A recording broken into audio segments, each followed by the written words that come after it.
Salut, c'est Clément. Aujourd'hui, une vidéo sur un sujet qui me semble très complexe, qui est les gens ne m'intéressent pas. Ce sentiment que à la fois les gens ne vous intéressent pas et en même temps vous avez envie d'être plus sociable, vous avez envie de rencontrer plus de monde. Donc vraiment cette tension, j'ai envie d'avoir plus de monde dans ma vie et en même temps, quand j'essaie, je me dis que les gens ne m'intéressent pas. C'est un sujet vraiment complexe selon moi et du coup cette vidéo elle ne va pas répondre à tout, mais elle va vous donner des éléments de réponse qui je pense peuvent vous aider par rapport à cette question-là. Et donc, ce que j'ai mis, c'est que pour moi, il y a 4 niveaux de travail assez simples, on va dire. Pas facile, assez simple. Le premier niveau de travail, c'est de questionner cette phrase. Donc, les gens ne m'intéressent pas. C'est qui les gens? C'est comme les mecs qui disent « Ah, les femmes, elles sont ci, ah, les femmes, elles sont ça ». C'est qui les femmes? Est-ce que vraiment ça peut être vrai de toutes les femmes? Est-ce que vraiment ça peut être vrai de tous les gens? Est-ce que c'est vrai que c'est tous les gens qui ne vous intéressent pas? Ou est-ce que quand vous réfléchissez, quand vous faites la liste, mais il y a des gens, quand vous êtes avec eux, ça vous intéresse. Et donc la question c'est, qu'est-ce qu'ils ont de spécial, ces gens-là? Qu'est-ce qu'ils ont de spécial qui m'intéresse? C'est les gens qui ne m'intéressent pas. Qu'est-ce qu'ils ont de spécial? Qu'est-ce qui fait qu'ils ne m'intéressent pas?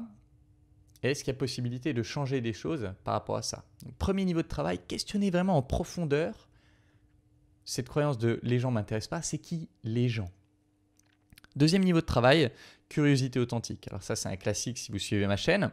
Un truc que je répète toujours à mes clients, c'est si tu te fais chier, c'est de ta faute, c'est que tu ne poses pas les bonnes questions. Si tu creuses en toi, il y a forcément des choses dont tu n'oserais pas parler au quotidien, dont tu n'oses pas parler au quotidien, où tu te dis non mais ça va, je vais avoir l'air chelou si je demande ça ou peu importe.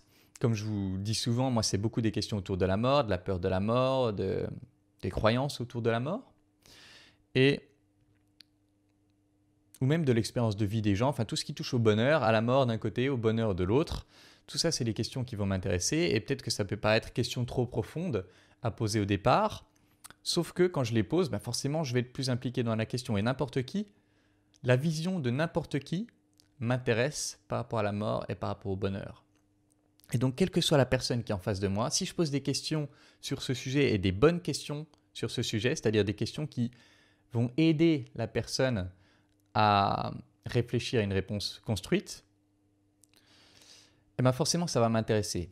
Donc travailler sur, si je pouvais tout demander, si j'étais libre de tout demander, s'il n'y avait aucune conséquence, qu'est-ce que je voudrais demander à cette personne? Ça c'est la curiosité authentique et ça c'est un autre plan qui peut vous aider à diminuer ce sentiment que les gens ne vous intéressent pas et que c'est peut-être la manière dont je me relie à eux ne m'intéresse pas. La manière dont je discute avec eux actuellement ne m'intéresse pas. Troisième point, c'est travailler sur le cynisme du quotidien. C'est un peu le côté, souvent quand on est soit dépressif, soit anxieux, on a tendance à rejeter tout le quotidien, à s'intéresser à rien tout court. Ce n'est pas les gens qui m'intéressent, c'est tout est un peu nul, il n'y a rien d'un peu excitant. Et donc de travailler sur, alors ça c'est hyper large comme zone de travail, mais de travailler sur essayer de trouver de la joie, de trouver le bonheur dans des petites choses du quotidien. Pour quelque part remuscler le muscle de la joie, le muscle de la spontanéité, le muscle de la gratitude, remuscler tout ça en essayant de trouver des belles choses dans le quotidien. Alors un truc tout con, moi c'est depuis que j'ai plein de plantes chez moi, donc j'ai des fraisiers, j'ai des myrtillers, j'ai des framboisiers, etc., que je m'occupe d'elles. Je coupe un peu là, j'arrose là, hop, je gratte un petit peu, je mets un petit peu d'engrais ici et là. J'enlève les feuilles qu'il y a autour, je chasse les merles quand ils essaient de bouffer mes fraises. C'est des petites choses qui ont l'air connes, mais qui diminuent ce cynisme du quotidien de rien n'a d'importance. Et donc c'est essayer de trouver des activités, des manières de voir le monde, je pense notamment à la méditation, à certains trucs, méditation de pleine conscience et tout ça. Travailler sur des façons de voir le monde pour tirer de la petite joie du quotidien.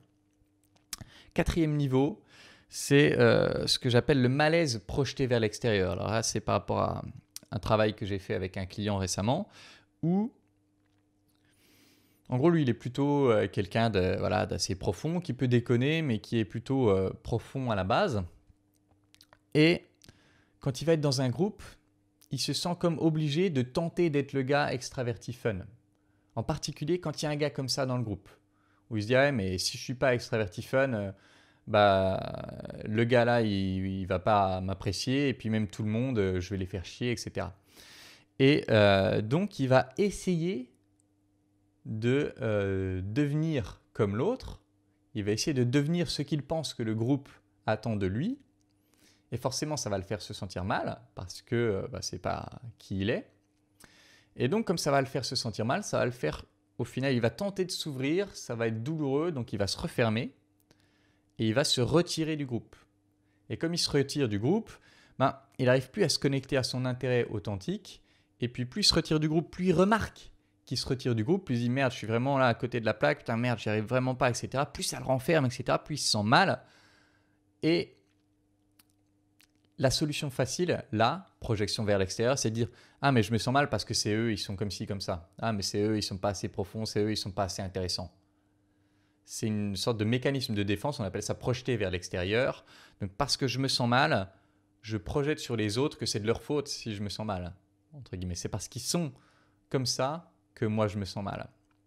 Alors qu'en réalité, si à la place, il essaie de se concentrer sur qui il est, qui il a envie d'être et qu'il essaie d'être ça, peut-être qu'il y a un moment où le clown de service va faire le clown et lui il peut juste profiter du spectacle et puis à un moment donné, l'énergie va un peu redescendre et là, les gens seront plus disponibles pour une conversation plus profonde, qui est plus son domaine, et il pourra avoir une conversation plus profonde, et puis à un moment donné, hop, le clown va refaire le clown, ou peu importe, il y a d'autres choses qui vont se passer, qui vont changer la vibe, il pourra de nouveau se mettre en mode observateur, et puis peut-être qu'il y a des gens qui, ça m'arrive souvent en soirée, des gens qui viennent discrètement comme ça vers moi pour engager une conversation plus profonde pendant que le clown fait son numéro de clown. Et du coup, c'est en gros jouer sur ses forces plutôt que d'essayer de ressembler à l'autre et de se sentir mal et de finir par rejeter tout le monde. C'est d'être soi et de créer des bulles de complicité avec les gens qui apprécient ça pendant que le clown fait son clown. Et c'est vraiment si on ne se force pas à faire le clown quand on a envie d'être plus posé, peu importe si on ne se force pas à être quelqu'un d'autre quand on a envie d'être soi, c'est comme si ça gardait notre énergie, on se sent mieux, on se sent plus disponible et donc on est plus capable de saisir les opportunités que si on s'était fermé. Et donc en gros, quand notre heure viendra, on la saisira, on pourra créer des connexions fortes et on se sentira bien. Et donc on n'aura plus ce mécanisme de dire ah mais si je me sens mal, c'est parce que les autres ils sont pas intéressants. On se sentira bien et donc on pourra amener toutes nos ressources pour créer un contact intéressant avec les gens et donc ils deviendront intéressants.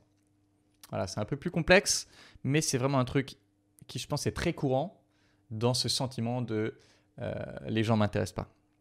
Voilà, c'était tout pour cette vidéo. 4 niveaux de travail. Alors, bien sûr, comme je vous ai dit, ce n'est pas les seuls. C'est un problème bien plus complexe que ça. Et donc, il y a plein de niveaux sur lesquels on peut travailler. Mais c'est 4 niveaux de travail qui me semblent assez simples d'accès et qui peuvent faire vraiment une différence énorme dans vos rapports avec les gens. Donc, j'espère que cette vidéo vous aidera. Et comme d'habitude, si vous voulez travailler avec moi, si vous voulez que je vous accompagne de la même manière que j'accompagne ces clients dont je parle, postulez à l'école des guerriers, le lien est dans la description. Et voilà, c'est tout pour cette vidéo. En attendant la prochaine, je vous embrasse et je vous dis à bientôt. Ciao.